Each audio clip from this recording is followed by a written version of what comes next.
11 बजे के करीब में जाफर नगर अहले हदीस मस्जिद के सामने पप्पू सेठ के कारखाने में यह आदमी पावर लूम चलाता था। और सुबह जब इसने ड्यूटी ज्वाइन किया तो इसके पैर में करंट लग गया और करंट लगने की वजह से इसकी मौत हो गई। ये घर का अकेला जिम्मेदार था। रहने वाला ये हज़ार खोली का है, खोली नंबर 954। नाम इसका आधार कार्ड के ऊपर लिखा हुआ है।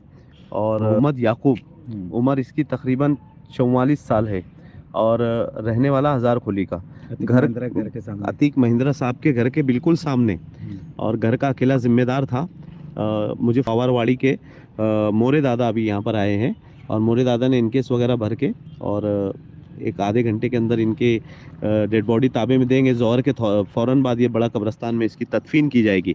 और माउनत के लिए यहाँ पे हमारे मालेगांव शहर के माजी आमदार आसिफ शेख आए हुए थे और उनके साथ पर काफ़ी सारे महल्ले के ज़िम्मेदार लोग हैं और इब्राहिम भाई है साथ में, उसके अलावा सफीक बनिया साहब है। शुक्रिया। डायमंड कारपेट मालेगांव, मुस्तफ़ा बंगार बाज़ार, होलसेल रेट में यहाँ पर कारपेट